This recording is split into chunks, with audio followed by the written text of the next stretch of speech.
সূরাটাকে যারা রেগুলার তেলাওয়াত করবে, নিয়মিত তেলাওয়াত করবে, প্রত্যেক রাতে তেলাওয়াত করবে, রাসূল বলেন হিয়াল মানিআতু, এই সূরাটা কবরের মধ্যে কোনো আযাব শাস্তি ঢুকতে দিবে না। সুবহানাল্লাহ বলেন, আরেকটু জোরে বলেন না সুবহানাল্লাহ। হিয়াল মানিআতু হিয়াল মুনজিয়াতু তুনজিহি মিন আযাবিল কবর। রাসূলুল্লাহ সাল্লাল্লাহু আলাইহি ওয়াসাল্লাম বলেন এটা এমন একটা সূরা, এই সূরাটা কবরে আযাব ঢুকতে দেয় না। কবরের যাবতীয় শাস্তি থেকে যিনি তেলাওয়াত করবেন ওই লোকটাকে আমার আল্লাহ বাঁচাইয়া দেন। বলেন না সুবহানাল্লাহ। আবু হুরায়রা রাদিয়াল্লাহু তাআলা আনহুর বর্ণনা, রাসূলুল্লাহ সাল্লাল্লাহু আলাইহি ওয়াসাল্লাম বলেন ইন্না সূরাতান ফিল কুরআনি 30 আয়াতান শাফাআত লিরাজুলিন হাত্তা গুফিরা লাহু। দুনিয়ার মানুষেরা শোনো, ও দুনিয়ার মানুষেরা শোনো, রাসূলুল্লাহ সাল্লাল্লাহু আলাইহি ওয়াসাল্লাম বলেন কোরআনের মধ্যে 30 আয়াত বিশিষ্ট একটা সূরা আছে। যে ব্যক্তি এই সূরাটা তেলাওয়াত করবে, যে ব্যক্তি সূরাটার উপর আমল করবে, যেই ব্যক্তি সূরাটাকে বন্ধু বানাইবে, আমি রাসূল ঘোষণা করলাম এই সূরা ওই বান্দাকে সুপারিশ করে আল্লাহর জান্নাতে নিয়ে যাবে। আরো জোরে বলেন সুবহানাল্লাহ। ও মুসলমান ভাইরা, 30টা আয়াত, এক মাসে 30 দিন। কেউ যদি প্রত্যেক দিন একটা করে আয়াত শিখে তাহলে 30 দিন লাগবে সূরাটা মুখস্থ করতে। আমার বাবাজি, কেউ যদি এই সূরাটা মুখস্থ করতে পারো, প্রত্যেক রাতে যদি আমল করতে পারো, এই সূরাটার আমল যদি তোমার এই সূরাটার আমল দিয়ে যদি তোমার জীবনকে গড়তে পারো, রাসূল বলেছেন এই সূরাটার আমলের কারণে আমার আল্লাহ ওই ব্যক্তির কবরটাকে জান্নাতের বাগান বানাবেন। কিয়ামতের দিন এই সূরা ওই ব্যক্তির জন্য সুপারিশ করে আল্লাহর জান্নাতে নিয়ে যাবে। এজন্য রাসূলুল্লাহ সাল্লাল্লাহু আলাইহি ওয়াসাল্লাম বলেন উরিদু আন তাকুনা সূরাতাল মুলকি মাহফুজাতান ফি কুলুবি কুল্লি আহাদিম মিন উম্মতি। ও আমার উম্মতেরা শোনো, রাসূলুল্লাহ সাল্লাল্লাহু আলাইহি ওয়াসাল্লাম বলেন আমি চাই আমার প্রত্যেকটা উম্মতের সিনায় যেন এই সূরাটা মুখস্থ থাকে। আমার প্রত্যেকটা উম্মত মুসলমান বান্দা বান্দির সিনার মধ্যে যেন সূরাটা মুখস্থ থাকে। এই সূরাটা যদি সিনার মধ্যে মুখস্থ থাকে, রাসূল বলেছেন যাদের সিনার মধ্যে সূরাতুল মুলক থাকবে গো, রাসূল বলেন তাদেরকে আমার আল্লাহ কবরের আযাব থেকে বাঁচাইয়া দিবেন। বলেন সুবহানাল্লাহ। কবরের আযাব থেকে বাঁচার জন্য 5টা আমলের কথা বলবো। 1 নম্বর, কোরআনকে বন্ধু বানাতে হবে, কোরআনকে সঙ্গী বানাতে হবে। কোরআনের মধ্যে যেই সূরাটা পড়লে কবরের আযাব থেকে মুক্তি পাওয়া যায়, বাঁচা যায়, সেই সূরার নাম হচ্ছে সূরাতুল, সবাই বলেন সূরাতুল মুলক। রাসূল বলেন আমার ইচ্ছা, আমার চাওয়া প্রত্যেকটা উম্মতের সিনায় যেন সূরাটা মুখস্থ থাকে, কারণ কবরের আযাব থেকে সূরাটা মানুষদেরকে বাঁচায়া দেয়। 1 নাম্বার গেল। 2 নম্বর, যে আমল করলে কবরের আযাব থেকে বাঁচা যাবে, 2 নম্বর সেই আমলটা হলো বেশি বেশি আল্লাহর জিকির করা। সুবহানাল্লাহ বলে, আর একটু জোরে বলেন সুবহানাল্লাহ। রাসূলুল্লাহ সাল্লাল্লাহু আলাইহি ওয়াসাল্লাম বলেন যেই সমস্ত উম্মতেরা বেশি বেশি আল্লাহর জিকির করবে, আল্লাহর নামের জিকির করবে, আল্লাহর জিকির দিয়ে নিজের জীবনটাকে গড়বে, রাসূল বলেন এই জিকির করার কারণে আমার আল্লাহ তাআলা ওই সমস্ত বান্দা বান্দীদের কবরের আযাবকে মাফ করে দিবেন। বলেন সুবহানাল্লাহ। জিকির করতে কি কষ্ট হয়? সবাই বলেন কষ্ট হয়। রাসূলুল্লাহ সাল্লাল্লাহু আলাইহি ওয়াসাল্লামের সাহাবী মুআয ইবনে জাবাল রাদিয়াল্লাহু তাআলা আনহু বলেন মা আমিলাল আবদু আমালান আনজালাহু মিন আযাবিল্লাহি মিন যিকরিল্লাহি আযজা ওয়া জাল। আল্লাহর আযাব থেকে বান্দার কোনো আমল বাঁচাইতে পারবে না। তবে বান্দার যদি জিকির নামক আমলটা থাকে, বান্দার যদি জিকির জবানে চালু থাকে, এই জিকির নামক আমল থাকার কারণে আমার আল্লাহ তাআলা ওই বান্দা বান্দিকে কবরের আযাব থেকে বাঁচাইয়া দিবে। আরো জোরে বলেন সুবহানাল্লাহ। কবরের আযাব থেকে যারা আমরা বাঁচতে চাই, 1 নম্বর সূরা মুলকের উপর আমল করব। 2 নম্বর বেশি বেশি আমরা কার জিকির করব? লা ইলাহা, জোরে লা ইলাহা, লা ইলাহা। আল্লাহ রে ডাক রে বান্দা, আল্লাহ রে ডাক, আল্লাহ রে ডাক রে বান্দা, আল্লাহ রে ডাক। আল্লাহ রে ডাকতে ডাকতে, আল্লাহ রে ডাকতে ডাকতে জীবন চলে যাক। আল্লাহ রে ডাক রে বান্দা, আল্লাহ রে ডাক, আল্লাহ রে ডাক রে বান্দা, আল্লাহ রে ডাক। যখন তুমি ছোট্ট ছিলে, দাঁত ছিল না মুখে, নরম খাবার দিলেন আল্লাহ তোমার মায়ের বুকে গো, তোমার মায়ের বুকে। কথা বলেন ঠিক কিনা? মায়ের বুকে নরম খাবার যিনি দেয় তিনি কে? যখন তুমি ছোট্ট ছিলে, দাঁত ছিল না মুখে, নরম খাবার দিলেন আল্লাহ তোমার মায়ের বুকে গো, তোমার মায়ের বুকে। সে আল্লাহরে ভুইল না রে, সে আল্লাহরে ভুইল না রে, জীবন থাকার যাক। আল্লাহ রে ডাক রে বান্দা, আল্লাহ রে ডাক, আল্লাহ রে ডাক রে বান্দা, আল্লাহ রে ডাক। লা ইলাহা, জোরে লা ইলাহা, লা ইলাহা ইল্লাল্লাহু মুহাম্মাদুর রাসূলুল্লাহ। মুহাব্বতের সাথে পড়েন সাল্লাল্লাহু আলাইহি ওয়াসাল্লাম। মুসলমান নবীর উম্মত, বলছিলাম কবরে শান্তি পাওয়ার জন্য 5টা আমল করব। 1 নম্বর কোরআনের সাথে সম্পর্ক রাখবো, বিশেষ করে সূরাতুল মুলকের সাথে সম্পর্ক রাখবো।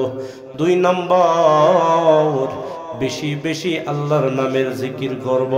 3 নম্বর রাসূলুল্লাহ সাল্লাল্লাহু আলাইহি ওয়াসাল্লাম বলেন, কবরের আযাব থেকে যারা বাঁচতে চায়, কবরটাকে যারা জান্নাতের বাগান বানাইতে চায়, ওই সমস্ত লোকদের জন্য 3 নম্বর আমল। রাসূল বলেন, ইত্তাকুন নার ওয়ালাউ বিশিক্কি তামারাতিন, জাহান্নামের আগুন থেকে বাঁচো। কবরটাও একটা জাহান্নামের আগুনের গর্ত। রাসূল বলেন, জাহান্নামের আগুন থেকে বাঁচো যদি একটা খেজুরের অর্ধেকটা খেজুর আল্লাহর রাস্তায় দান করে হয়। একটা খেজুরের অর্ধেক খেজুর যদি আল্লাহর রাস্তায় দান করা লাগে, তাহলে ওই অর্ধেকটা আল্লাহর রাস্তায় দান করে দাও। বিনিময়ে ওই অর্ধেকটা খেজুর আল্লাহর রাস্তায় দান করে দিলে আমার আল্লাহ তাআলা তোমাকে জাহান্নামের আগুন থেকে বাঁচাইয়া দেবেন। বলেন সুবহানাল্লাহ। আমার সম্মানিত ভাইরা, এই জন্য 3 নাম্বার যে আমলটা করলে কবরের আযাব থেকে বাঁচা যাবে, সেটা হলো আল্লাহর রাস্তায় দান করা। আল্লাহর রাস্তায় কি করা?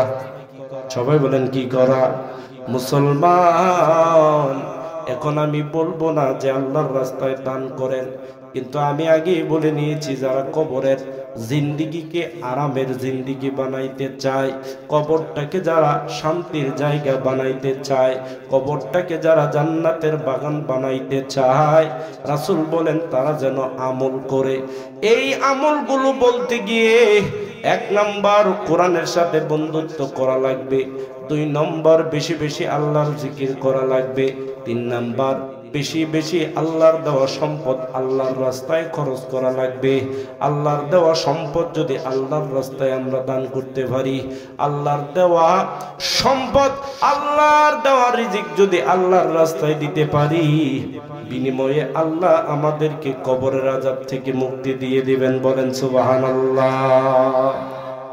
3 নম্বর। এবার 4 নম্বর হলো রাসূলুল্লাহ সাল্লাল্লাহু আলাইহি ওয়াসাল্লাম বলেন, মা মিন মুসলিমিন ইয়ামুতু ইয়াউমাল জুমআতি আও লাইলাতাল জুমআতি ইল্লা ওয়াকাহুল্লাহু ফিতনাতাল কবরি ইল্লা ওয়াকাহুল্লাহু ফিতনাতাল কবরি।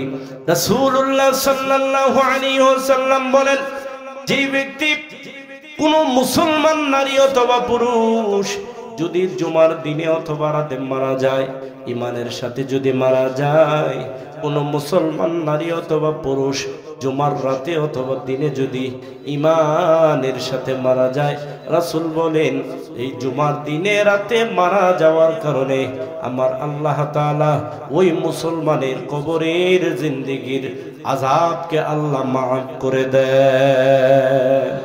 আরো জোরে বলেন না সুবহানাল্লাহ। আমার ভাইরা, এই জন্য জুমার রাতে অথবা জুমার দিনে কোনো মুসলমান যদি ইমানের সাথে মারা যায়, তাহলে আল্লাহ কবরের আযাব থেকে ওই বান্দাকে মুক্তি দিয়ে দেয়।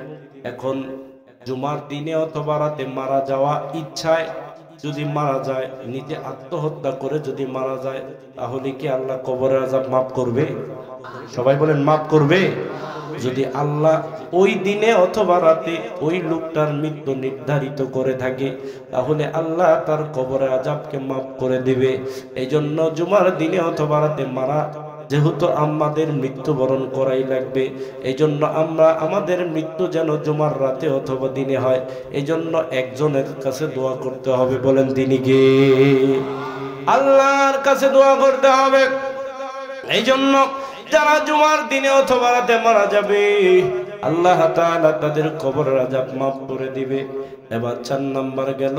5 নাম্বার যেই কাজটা করলে আমার আল্লাহ তাআলা কবরের আযাবকে মাফ করে দিবেন, কবরটাকে জান্নাতের বাগান বানিয়ে দিবেন, সেটা হলো প্রত্যেকটা নামাজের পরে আল্লাহর কাছে কবরের আযাব থেকে বাঁচার দোয়া করতে হবে। প্রত্যেকটা নামাজের পরে আল্লাহর কাছে কবরের আযাব থেকে বাঁচার দোয়া করতে হবে। আল্লাহর রাসূল সাল্লাল্লাহু আলাইহি ওয়াসাল্লাম প্রত্যেকটা নামাজের পরে কবরের আযাব থেকে বাঁচার জন্য দোয়া করতেন। মুসলমান, রাসূল এমন একজন রাসূল ছিলেন গো, যার জীবনের কোনো গুনাহ ছিল না, আগেও গুনাহ ছিল না, পরেও গুনাহ ছিল না। এমন একজন নবী প্রত্যেকটা নামাজের পরে যদি কবরের আযাব থেকে বাঁচার জন্য আমার আল্লাহর কাছে দোয়া করতে পারে গো, তাহলে উম্মত হিসাবে আমাদেরও প্রত্যেকটা নামাজের পরে আল্লাহর কাছে কবরের আযাব থেকে বাঁচার দোয়ার দরকার আছে না নাই? সবাই বলেন আছে না নাই? আম্মা জান আয়েশা সিদ্দিকা রাদিয়াল্লাহু তাআলা আনহার বর্ণনা, তিনি বলেন, মা রাআইতু রাসূলুল্লাহি সাল্লাল্লাহু আলাইহি ওয়াসাল্লাম বা'দা সালাতান ইল্লা তাআওয়াযা মিন আযাবিল কবরি। এমন কোন নামাজ নাই, ফজরের নামাজ, যোহরের নামাজ, আসরের নামাজ, মাগরিবের নামাজ, ইশার নামাজ, তাহাজ্জুদের নামাজ, যত প্রকার নামাজ আছে গো, প্রত্যেকটা নামাজের পরে রাসূল আল্লাহর কাছে কবরের আযাব থেকে বাঁচার দোয়া করেছেন, কবরের আযাব থেকে বাঁচার জন্য আল্লাহর কাছে দোয়া করেছেন।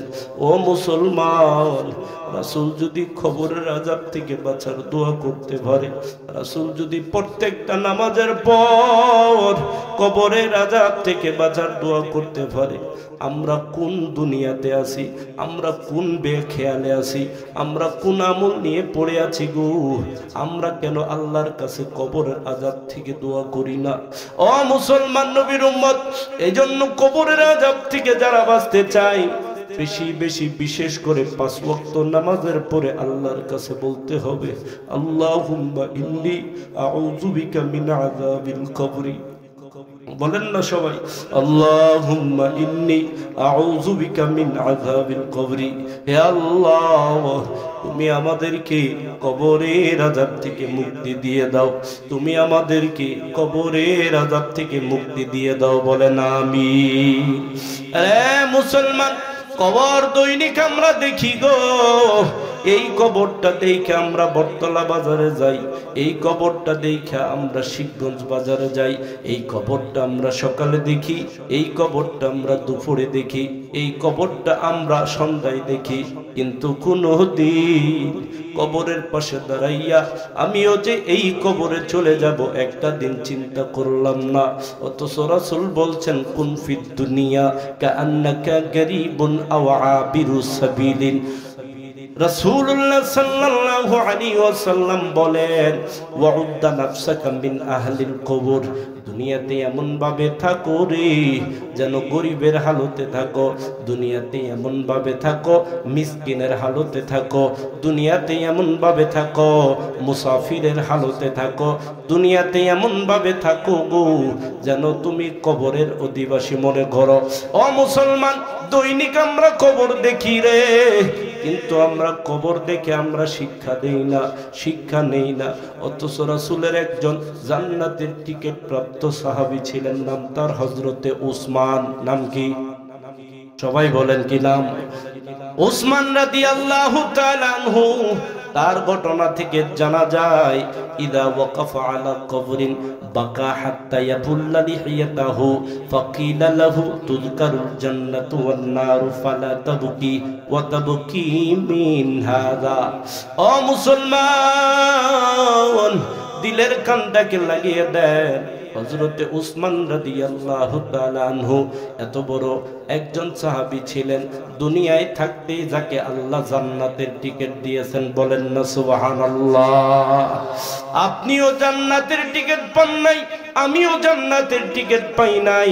জান্নাতে যাব কি যাব না তারও কোনো গ্যারান্টি নাই। কিন্তু হযরতে উসমান রাদিয়াল্লাহু তাআলা আনহু দুনিয়ায় থাকতে আল্লাহ তাকে জান্নাতের টিকিট দিয়েছেন।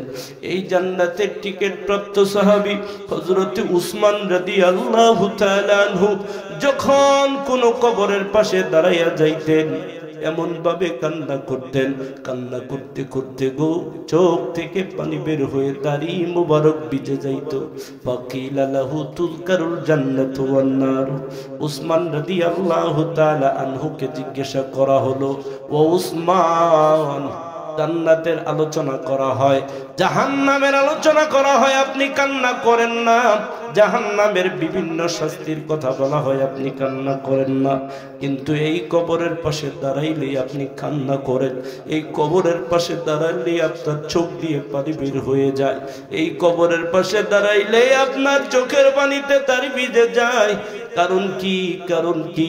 হযরত উসমান রাদিয়াল্লাহু তাআলা আনহু বললেন, শোনো, রাসূলুল্লাহ সাল্লাল্লাহু আলাইহি ওয়াসাল্লাম বলেন, ইন্নাল কবরা আউয়ালু মানজিলিন মিন মানাজিলিল আখিরা ফাইন নাজা মিনহু ফামা বা'দাহু আইসারু মিনহু ওয়া ইন লাম ইউনজা মিনহু ফামা বা'দাহু আশাদ্দু মিনহু। দুনিয়ার মানুষেরা শোনো, আমি উসমান রাদিয়াল্লাহু তাআলা আনহু রাসূলকে বলতে শুনেছি, পরকালের যত ঘাটি হবে, পরকালের যত মঞ্জিল আছে, সর্বপ্রথম মঞ্জিল হলো কবর। সর্বপ্রথম মঞ্জিলের নাম কি বলেন? সবাই বলেন কি? কবর। ফাইন্না জামিনহু ফাবা বাদাহু আইসারু মিনহু। এই কবর নামক মঞ্জিলে, এই কবরের মধ্যে যারা বেঁচে যাবে গো, ওই সমস্ত লোকদের জন্য পরবর্তী মঞ্জিল সহজ হয়ে যাবে। আর এই মঞ্জিলে যারা ধরা খেয়ে যাবে, এই মঞ্জিলের মধ্যে যারা আটকে যাবে, ওই সমস্ত লোকদের জন্য পরবর্তী মঞ্জিলগুলো বড় কঠিন হয়ে যাবে। আমি উসমান কান্না করি, আমি উসমান কান্না করি। কবর এত ভয়াবহ জায়গা, কবর এত ভয়ানক জায়গা, কবর এত ভয়াবহ জায়গা, কবর এত জটিল জায়গা। এই জায়গার দৃশ্য চিন্তা করে জান্নাতের টিকিট প্রাপ্ত সাহাবী হযরতে উসমান রাদিয়াল্লাহু তাআলা আনহু জান্নাতের টিকিট পাইয়া কান্না করে। কিন্তু মুসলমান, আমরা এমন মুসলমান হয়েছি রে, এই কবরের কথা চিন্তা করে কোনোদিন চোখ দিয়ে পানি বের হয় না। কথা বলেন ঠিক কি না? কোনোদিন চোখ দিয়ে পানি বের হয় না। এই কবরে আমাকেও যেতে হবে, এই কবরে আপনাকেও যেতে হবে।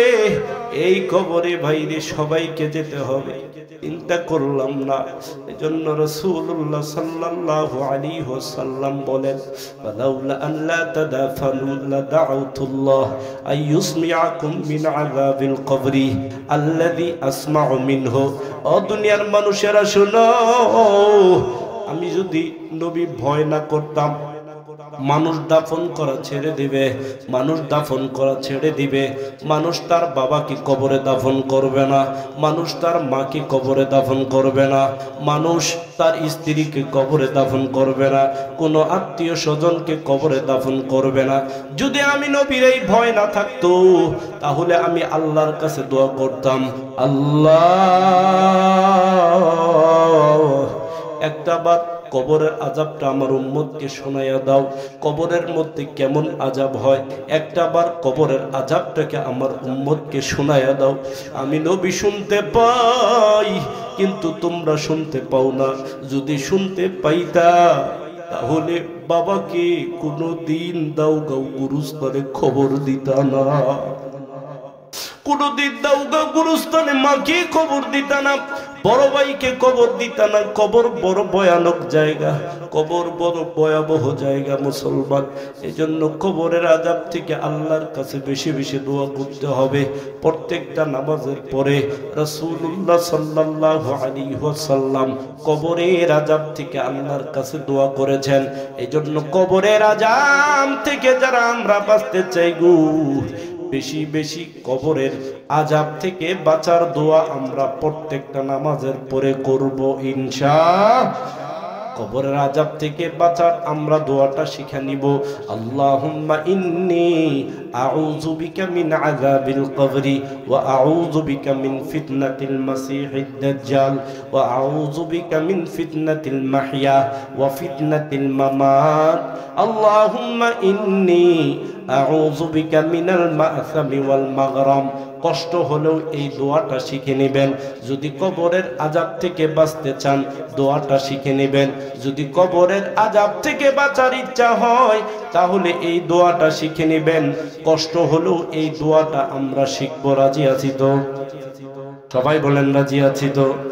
তাহলে 5টা আমলের কথা বললাম, যেই আমলগুলো করলে কবরের আযাব থেকে যাবে, কবরের আযাব থেকে বাঁচা যাবে।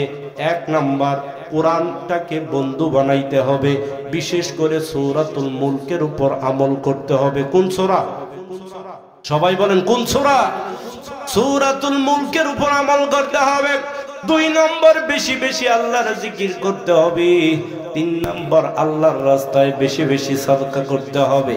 4 নম্বর, জুমার দিনে রাতে যদি কেউ মারা যায়, ইমানের সাথে কেউ যদি মারা যায়, আল্লাহ তাআলা কবরের আযাব থেকে তাকে বাঁচাইয়া দিবে। 5 নম্বর, বেশি বেশি কবরের আযাব থেকে বাঁচার দোয়া করতে হবে। এই 5টা আমল যদি আল্লাহর জন্য করতে পারি, তাহলে আল্লাহ তাআলা আমাদের কবরের আযাব থেকে বাঁচাইয়া দিবেন। বলেন সুবহানাল্লাহ। তাহলে এই 5টা আমল করতে রাজি আছি তো আমরা? সবাই বলেন রাজি আছি? আমার ভাইরা, প্রধান বক্তা চলে এসেছে। এই আমলগুলো করলে যেরকম কবরের মধ্যে কবরের আযাব থেকে বাঁচা যায়, আবার কিছু কিছু আমল আছে গো, যেই আমল করলে কবরের মধ্যে শাস্তি হয়। এগুলো জানার দরকার আছে না নাই? সবাই বলেন জানার দরকার আছে না নাই? যে আমল করলে কবরের আযাব থেকে বাঁচা যায় আমরা জানলাম। আবার কিছু কিছু আমল আছে যেই আমলগুলো করলে কবরের মধ্যে শাস্তি হয়। বিস্তারিত বাবা বলতে পারবো না। 4টা কারণে কবরের মধ্যে শাস্তি হয়। বলেন কয়টা? সবাই বলেন কয়টা? 1 নাম্বার, কেউ যদি প্রস্রাব করে ঢিলা ব্যবহার না করে। এটা আপনারা সবাই জানেন। কেন এই কথাটা বলছি জানেন? মুসলমান, অনেক মুসলমানকে দেখা যায় রাস্তার পাশে প্রস্রাব করে, লুঙ্গির মধ্যে প্রস্রাব ভরে যায়, টিস্যু ব্যবহার করে না, মাটির কুলুপও ব্যবহার করে না। এরকম মুসলমান আমাদের দেশে আছে না নাই? সবাই বলেন আছে না নাই? মুসলমান বাবাজি, আজকের এই কোরআনের মাহফিল থেকে বলে গেলাম, যাদের এই অভ্যাস থাকবে গো, কবরের আযাব থেকে দুনিয়ার কেউ তোমাকে বাঁচাতে পারবে কবরের মধ্যে যে কারণে সবচাইতে আযাব হয়, প্রস্রাব থেকে সতর্ক না হওয়ার কারণে, 2 নম্বর চুগলখড়ি করার কারণে, গীবত করার কারণে, পরনিন্দা করার কারণে কবরের মধ্যে সবচাইতে বেশি আযাব হয়। আমাদের সমাজে গীবত করার মতো, চুগলখড়ি করার মতো, পরনিন্দা করার মতো, পরচর্চা করার মতো লোক আছে না নাই? সবাই বলেন আছে না নাই? বিশেষ করে চায়ের স্টলগুলো গীবতের আড্ডাখানা, কথা বলেন ঠিক কিনা? প্রত্যেকটা চায়ের স্টলগুলো গীবতের আড্ডাখানা। এই চায়ের স্টলে বসে যারা গীবত করবা, আজকের এই কোরআনের মাহফিল থেকে বলে গেলাম, আল্লাহর কবর, ওই কবরের আযাব থেকে দুনিয়ার কেউ তোমাকে বাঁচাতে পারবে না। কবরের আযাব থেকে যদি বাঁচতে চাও, 1 নাম্বার গীবত ছাড়তে হবে, ডিলাকুলুপ ব্যবহার করতে হবে, এরপরে গীবত ছাড়তে হবে, পরনিন্দা ছাড়তে হবে, পরচর্চা ছাড়তে হবে। যেই কারণে কবরের মধ্যে আযাব হয়। এই গেল 2টা। 3 নাম্বার, কেউ যদি ঋণ করে আদায় না করে মারা যায়, ঋণ করে কেউ যদি আদায় না করে মারা যায়, ঋণ পরিশোধ না করে কেউ যদি মারা যায়, কবরের মধ্যে শাস্তি হবে। এরকম লোক আমাদের দেশে আছে না নাই? আছে না নাই? কথা বলেন। মুসলমান, বর্তলা বাজার থেকে কোনো একদিন আপনি কোনো একটা জিনিস ক্রয় করে 10 টাকা ঋণ ছিল, 10 টাকা বলছেন আগামী বৃহস্পতিবারের হাতে দিব। পরের বৃহস্পতিবার গেল দেন নাই, তারপরেও দেন নাই, এরকম কত বৃহস্পতিবার গেল দেন নাই। দোকানদার ভুলে গেছে, কিন্তু আপনি ঠিকই জানেন ওই লোকটা আমার কাছে 10 টাকা পাইবে। কথা বলেন ঠিক কিনা? মুসলমান, ঋণ করে কেউ যদি মারা যায়, কবরের আযাব হবে, কবরের শাস্তি থেকে কেউ বাঁচাতে পারবে না। 3 নাম্বার গেল। 4 নাম্বার যেই কারণে কবরের মধ্যে শাস্তি হয়, সেটা হলো আল মাইয়িতু ইউআযাবু ফি কবরিহি বিমা নিহা আলাইহি। কেউ যদি মারা যাওয়ার পরে বিলাপ করে, কান্না করে, কেউ যদি মারা যাওয়ার পরে বিলাপ করে, কান্না করে, চুল ছিঁড়ে, এইভাবে যারা বিলাপ করে জোরে জোরে কান্না করবে, কান্না করার কারণে কবরের মধ্যে আযাব হয়। বলেন নাউযুবিল্লাহ। তাহলে আজকে থেকে আমরা ওয়াদা করলাম, প্রস্রাব করার পর ডিলা কুলুপ ব্যবহার করব ইনশাআল্লাহ। 2 নম্বর, কবরের আযাব থেকে বাঁচার জন্য, যেহেতু গীবত করলে কবরে আযাব হয়, আজকে থেকে আমরা ওয়াদা করলাম যতদিন বেঁচে থাকবো গীবত, চুগলখড়ি, পরনিন্দা, পরচর্চা আর কোনোদিন করব। 2 নাম্বার গেল। 3 নাম্বার, যদি কেউ কোনোদিন আমার কাছে টাকা পায়, ঋণ পায়, যত কম হোক যত বেশি হোক, হায়াত থাকতে এটা পরিশোধ করে এরপরে কবরে যাব।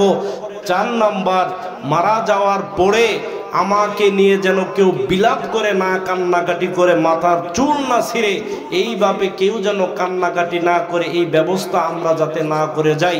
এই সমস্ত অপরাধ থেকে আমরা যদি বাঁচতে পারি আর ওই 5টা আমল যদি করতে পারি, তাহলে আল্লাহ তাআলা আমাদেরকে কবরের আযাব মাফ করে দিয়ে কবরটাকে জান্নাতের বাগান বানায় দেবেন। বলেন সুবহানাল্লাহ। আল্লাহ তাআলা কথাগুলোর উপর আমল করার তৌফিক দান করুন। হাযা মা ইনদি ওয়াল ইলমু ইনদাল্লাহ, আলাইহি তাওয়াক্কালতু ওয়া ইলাইহি উনীব। আসসালামু আলাইকুম ওয়া রাহমাতুল্লাহি ওয়া বারাকাতুহু।